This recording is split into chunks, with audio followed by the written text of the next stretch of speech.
Boa noite, o Jornal da VTV desta quarta-feira está no ar e esses são os destaques da edição de hoje.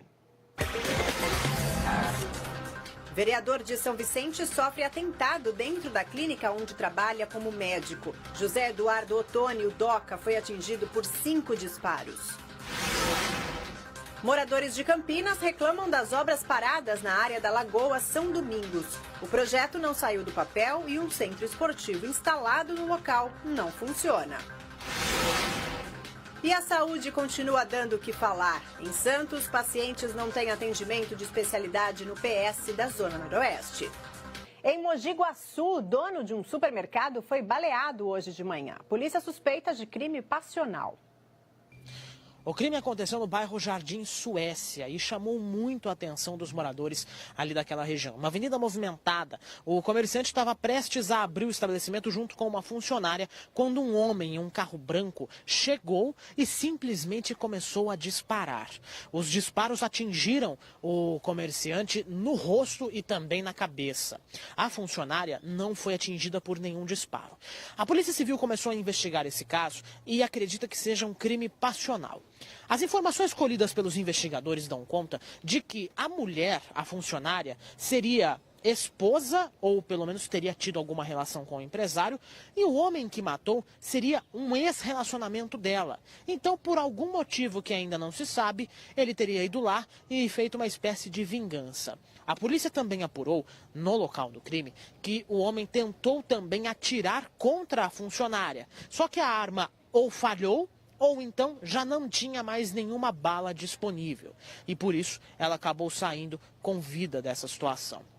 As investigações já começaram, as imagens das câmeras de monitoramento ali da região já estão com a polícia para tentar identificar de alguma forma quem seria esse homem. Ou a identificação do carro, eventualmente a placa, algum outro detalhe que pudesse levar até ele, ou que possa levar até ele, porque ele ainda não foi localizado. Se você tiver alguma informação, claro, pode ligar para o telefone 181, o Disque Denúncia é gratuito, você não precisa se identificar e pode ajudar a polícia a trazer alguma informação a mais sobre esse caso. O estabelecimento estava prestes a abrir, então não havia nenhum cliente, por isso ninguém mais foi atingido. Então, por isso até que a polícia acredita que seja um caso de crime passional, eventualmente uma execução, porque a pessoa que foi lá atirar já sabia quem era o alvo e já tinha o alvo bem em mente. Felipe Pereira, para o Jornal da VTV. Confira agora como fica o tempo para amanhã na região de Campinas e litoral de São Paulo.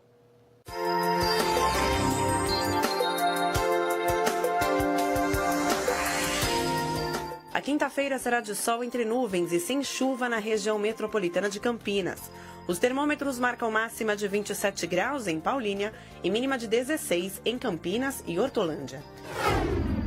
No litoral paulista, a previsão também é de tempo ensolarado, com algumas nuvens durante o dia. Não há previsão de chuva. A temperatura máxima chega aos 25 graus e a mínima é de 15 em Caraguatatuba. Nós vamos para um rápido intervalo e daqui a pouco você confere mais notícias aqui no Jornal da VTV. É só um instante, até já. Os moradores do São Domingos, em Campinas, estão indignados com o abandono da lagoa do bairro. Um projeto para revitalizar o local está pronto, mas até agora não saiu do papel. Para piorar a situação, um centro esportivo foi construído, mas nunca inaugurado. A área de cerca de 10 mil metros quadrados era para ser bem diferente. De acordo com o projeto da prefeitura, aqui deveria ter auditório, playground, quadras esportivas, piscinas e pistas de bicicross e caminhada. Uma beleza. O problema é que tudo isso nunca saiu do papel. Quem quiser caminhar, por exemplo, tem que se arriscar no meio da rua. Mas é difícil, viu? Vou falar para você porque é perigoso. Porque, querendo ou não tem só uma mão aqui. Então, aqui são as duas mãos. Se você for de frente ou vir de lá para cá, é perigoso da mesma forma, principalmente nessa parte aqui, ó. Sabe, que não tem acostamento, não tem por onde correr. Essa enrolação já tem 10 anos. O projeto foi concluído em 2007. O investimento inicial era na casa dos 3,5 milhões de reais. Em 2012, a prefeitura construiu esse centro social que não tem nada a ver com o projeto e que custou, de acordo com os moradores, quase o dobro da obra inteira. E sabe o que é pior? Ele ainda nem foi inaugurado. Lá no DPJ, eles disseram que não tinha projeto. Você vê a tamanha da incompetência, né? Falar assim. No DPJ não tinha o projeto. Então eu peguei, como eu tinha o projeto na mão, mostrei para ele que tinha o projeto, existe o projeto. Tanto é que eles tiraram uma cópia desse projeto e está lá com eles. E agora, aí o DPJ prometeu vir fazer a pista de Cooper naquela época para mim, né? Então até agora não aconteceu nada. A área de lazer seria construída de acordo com o projeto em volta dessa lagoa e beneficiaria mais de 25 mil famílias, que, diga-se de passagem, não tem outra opção de lazer por aqui. Enquanto nada é feito, a cada dia o lugar vai sendo degradado. A lagoa está completamente poluída. Nossa equipe encontrou lixo em vários pontos e até esgoto é despejado aqui. Uma linda lagoa, né? Uma lagoa com várias, acho que 7 ou 8 nascentes. Essa água vai para o rio Capivari, não é uma lagoa à toa, e está aí abandonada. Quem vive na região já perdeu a esperança de ver esse espaço transformado em uma área de lazer. Mas uma coisa os moradores têm de sobra: muita revolta em ver o dinheiro público simplesmente desaparecendo. Que a gente paga imposto, é o investimento que a gente faz para ter um lazer e não tem nada. A Prefeitura de Campinas informou que houve um problema com a empresa responsável pela obra e o contrato precisou ser cancelado. Por causa dessa situação, a Secretaria de Serviços Públicos está finalizando a obra. Em relação à lagoa, a Prefeitura prevê a implantação de um parque linear na região. E os estudos sobre como será esse parque e os recursos necessários para essa implantação estão em andamento e serão feitos em parceria com a Faculdade de Arquitetura e Urbanismo da PUC Campinas.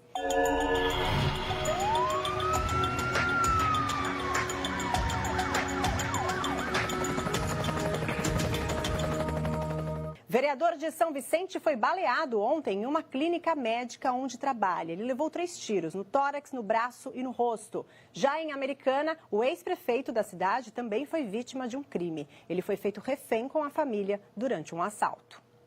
O crime aconteceu nesta clínica no centro de São Vicente. O local amanheceu fechado e a porta ainda estava com as marcas de sangue. O vereador de São Vicente, José Eduardo Ottoni de Almeida Filho, também é médico e trabalha na clínica. De acordo com o boletim de ocorrência, 2 homens usando capacetes conseguiram entrar na clínica, aproveitando o momento em que algumas clientes saíam do local.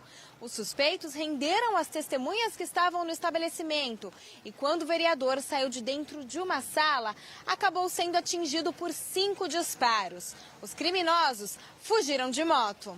O vereador foi socorrido às pressas e levado para o hospital municipal da cidade. Ele foi ferido no rosto, no tórax e no braço. José Eduardo foi transferido para a Santa Casa de Santos, onde permanece internado. O caso vai ser investigado pela delegacia sede da cidade. De acordo com a polícia, os criminosos não teriam anunciado um assalto e fugiram sem levar nada.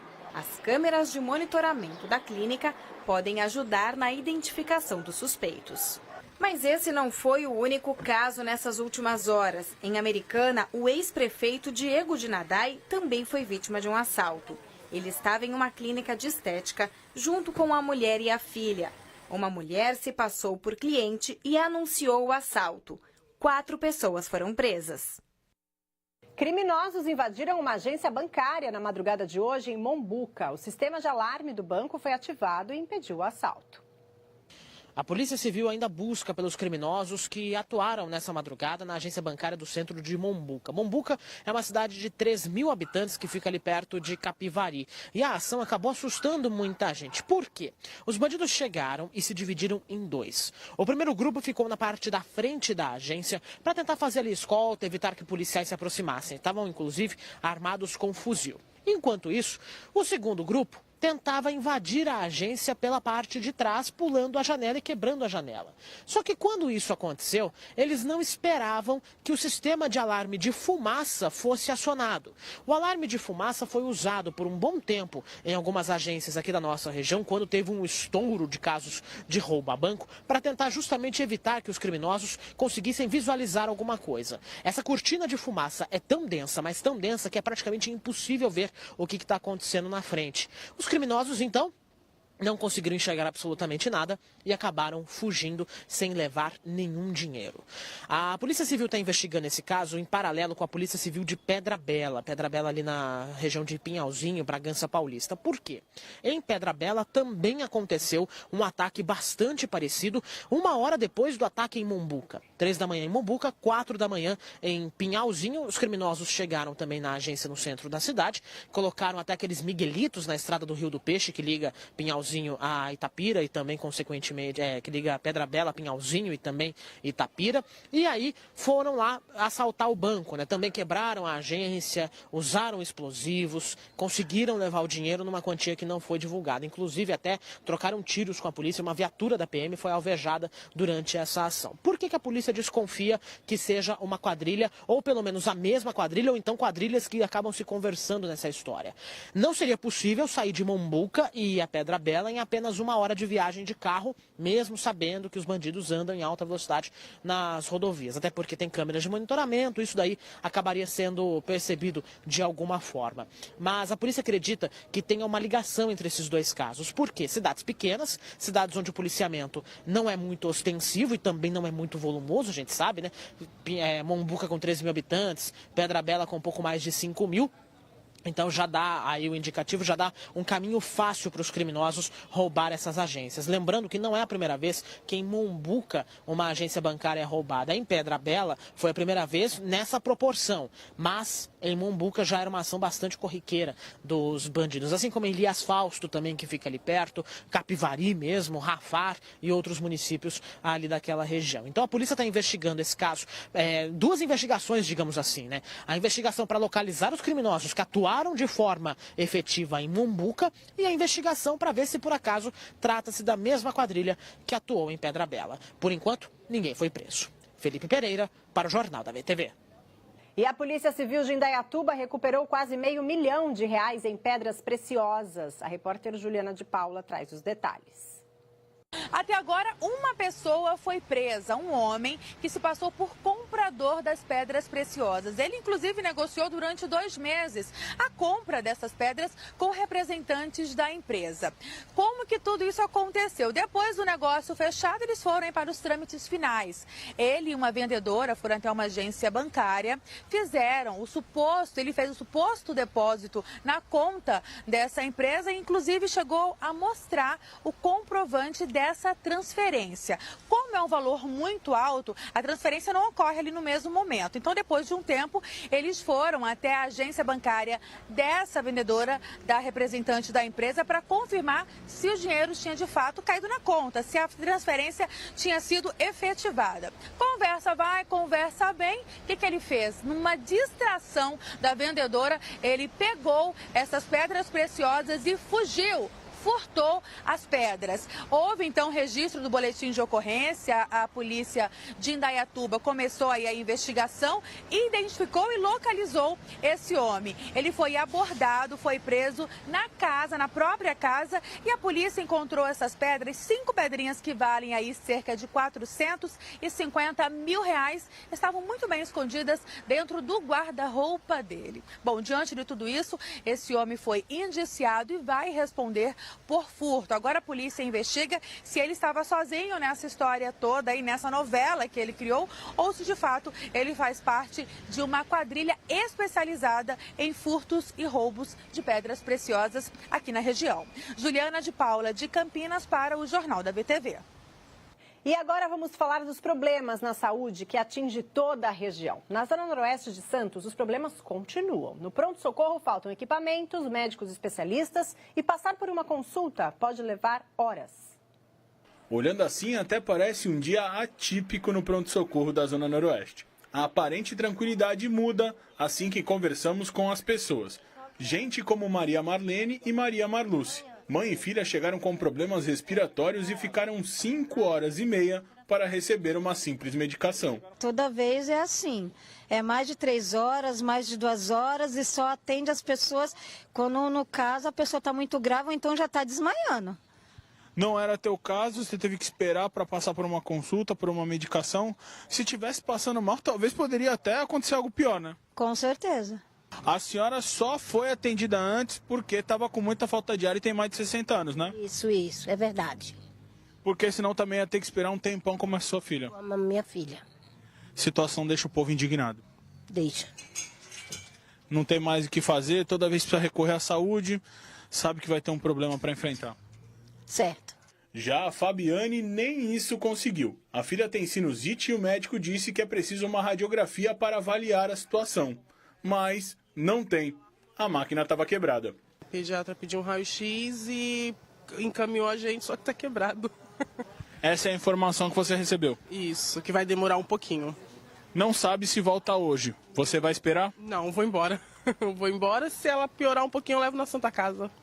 Enquanto uns vão embora, outros chegam. Mas como o lugar sempre apresenta problemas, já esperam o pior. Não é mesmo, Pamela? Demora muito. Nem entrou, mas já tem aquela expectativa de que vai enfrentar um problema. Morrendo de dor ainda. É torcer para ser atendida logo. Torcer para ser atendida logo. Não tem médico. Se for de especialidades, então, certeza. Que o diga a Cristiane. O pai dela está internado desde julho e precisa de uma cirurgia vascular para limpar uma úlcera.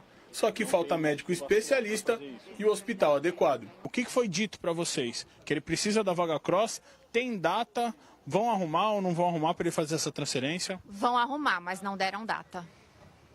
Enquanto isso, vocês ficam preocupadíssimos, na verdade, porque a situação só piora. Na verdade, sim, porque é um processo cirúrgico, existe um risco de infecção. Boa noite para quem assiste o Jornal da VTV.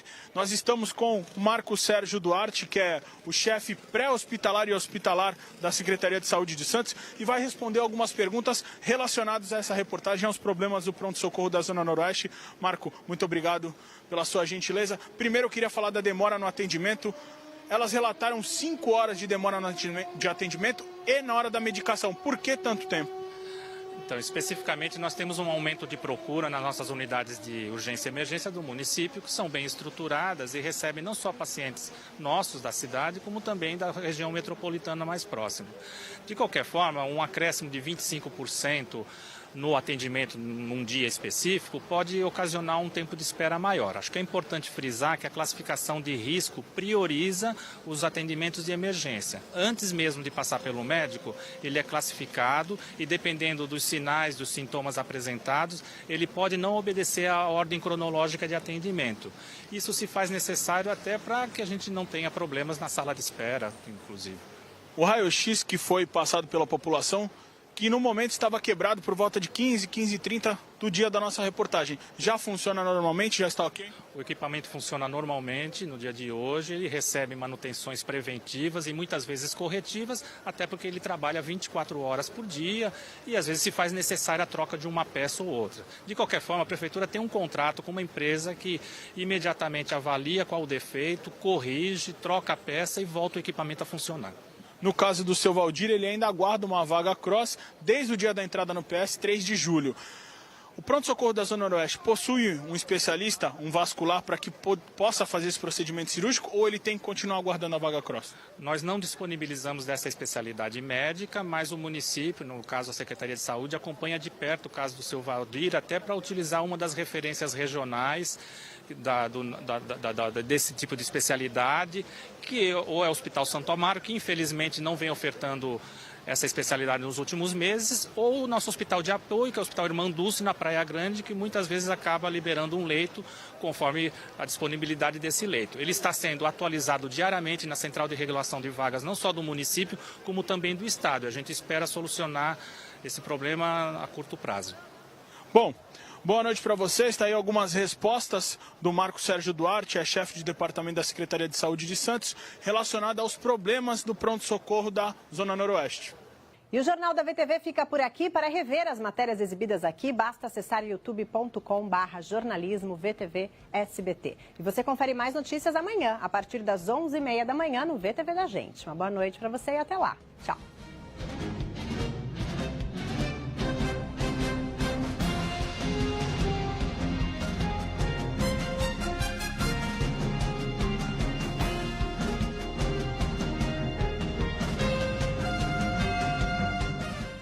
Você está na VTV, ZYB 890, transmitindo para 63 cidades no sistema digital HD.